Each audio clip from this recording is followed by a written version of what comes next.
baik semua.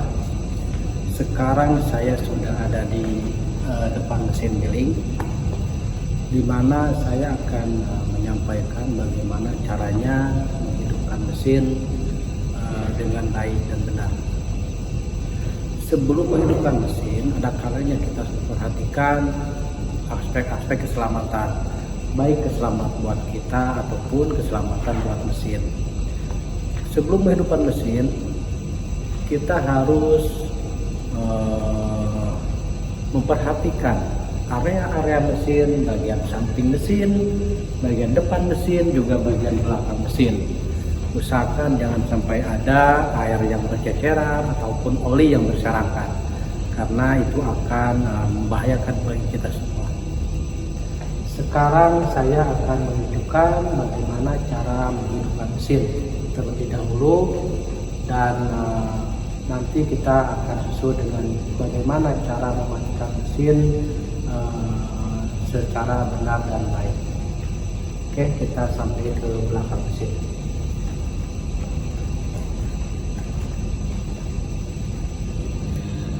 Baik, sekarang saya sudah ada di samping mesin, di mana letak box panel itu ada di sisi kiri mesin. Nah, sebelum menghidupkan mesin, kita harus perhatikan dulu langkah-langkah yang sekiranya tidak membahayakan bagi kita. Oke, pertama saya sarankan jangan menghidupkan mesin menggunakan tangan kiri, ya, karena tangan kiri itu ketika ada kebocoran di daerah ini, nanti tangan kiri kita ini akan lebih lemah dibanding tangan kanan. Karena kita tahu bahwa listrik, sengatan listrik itu sangatlah keras sekali. Oke.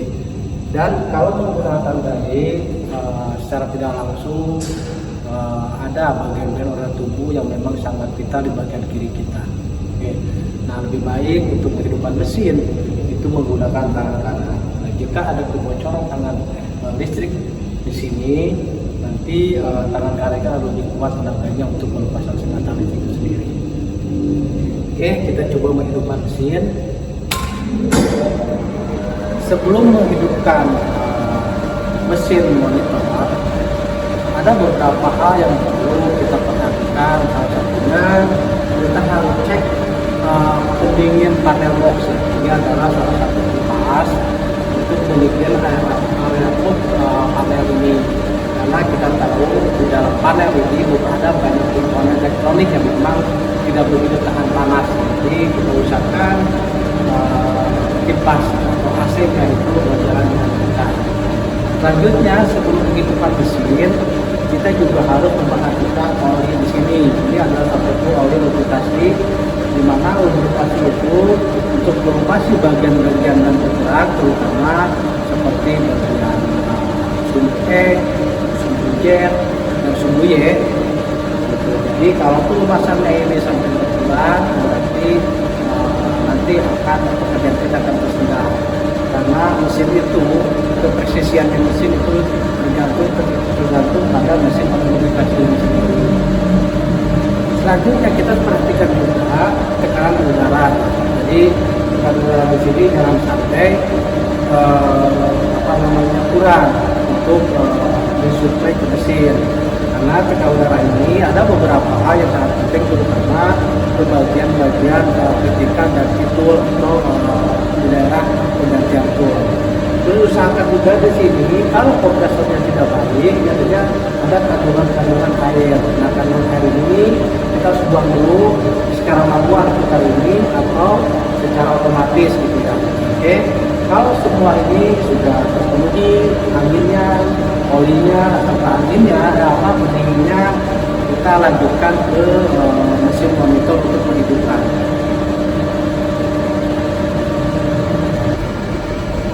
Oke, sekarang saya sudah ada di depan monitor. Kita hidupkan dulu. Dan perlu kami sampaikan, mesin ini adalah mesin standar 3 sumbu. Sumbu E, sumbu J, dan sumbu Y. Nanti kita akan perhatikan bagaimana pergerakan-pergerakan sumbu itu sendiri menggunakan mode manual. Dan apabila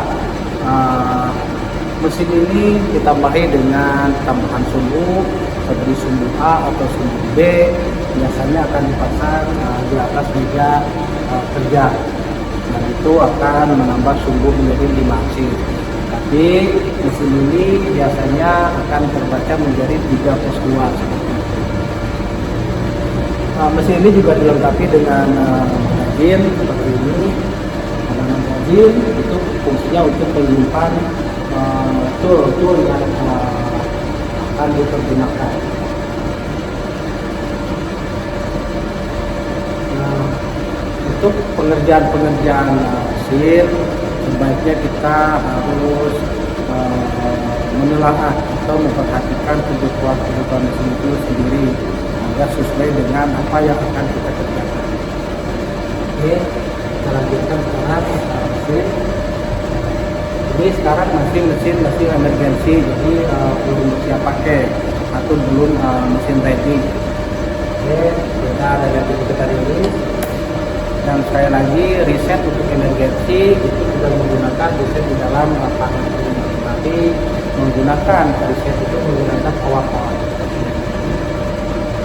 Oke, data pasang, terus kita tutup.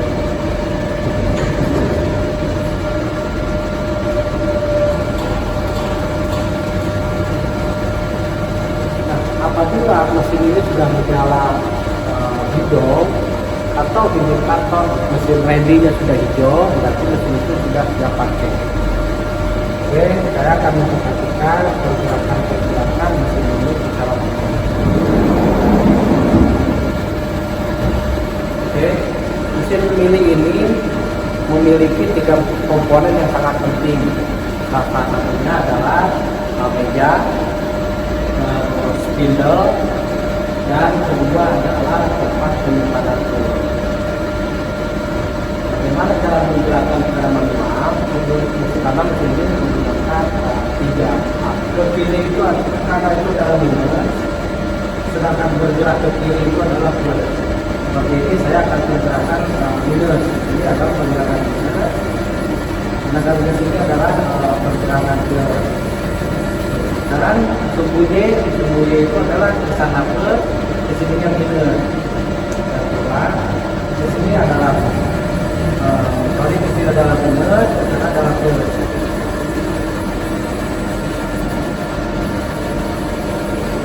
Dan di sini adalah plus. Sekarang sumbu Y itu di bawah itu adalah minus, dan gerakan itu adalah plus. Sekarang mesin ini sudah bergerak normal secara manual, berarti mesin ini kita bisa menggunakan secara otomatis sesuai dengan kebutuhan. Oke, selanjutnya bagaimana cara mematikan mesin itu dengan baik. Pertama, sebelum kita mematikan mesin dengan baik, kita harus memposisikan sumbu itu ke dalam titik nolnya mesin. Contoh, ini titik nolnya mesin seperti ini ya.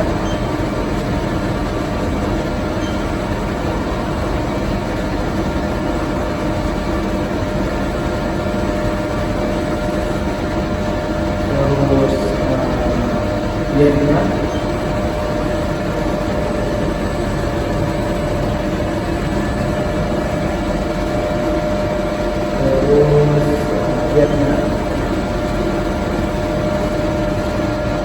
kita lihat indikator di sini sudah menunjukkan sebenarnya Y itu posisi 0. Jadi kita sebaiknya kita sebelum mematikan mesin itu posisinya 0. Nah, kenapa saya sarankan harus 0? Karena begini, ketika mesin ini kita tidak posisi 0 kita matikan, dan mesin ini di-backup dengan sebuah baterai. Jadi ketika kita menghidupkan mesin kembali, kalau baterainya habis, biasanya mesin ini mengalami kendala seperti membutuhkan dorong ulang lagi karena tidak ada yang di-backup. Nah, ketika kita mau cari titik nol mesin yang aslinya, kita akan kesulitan karena posisi yang kita berhenti itu posisi bukan original. Jadi sangatlah sulit untuk menjangkau atau menghasilkan signal yang aslinya. Tetapi kalau kita mau mematikan mesin dengan kondisi signalnya seperti ini, kalau kita mematikan mesin itu akan aman jikalau baterai backupnya habis. Jadi ketika baterainya habis, kita menyalakan lagi akan timbul alarm seperti bip zero return atau mungkin titik nolnya hilang. Nah, karena mesin ini masih belum mati di posisi nol, kita sudah punya patokan atau punya acuan untuk mengembangkan mesin itu kembali. Jadi sangatlah mudah dan titik nolnya pun akan seperti aslinya. Oke, setelah titik nolnya ketemu, kita langkah berikutnya adalah emergency. Setelah emergency, terus kita itu dan selanjutnya powernya setelah monitor mati, ya kita bisa mematikan panel belakang. Kemudian rekan-rekan semua, bagaimana cara menghidupkan mesin dan bagaimana cara mematikan mesin dengan baik. Sekian dulu, terima kasih dari saya. Semoga apa yang saya sampaikan itu bermanfaat bagi kita semua.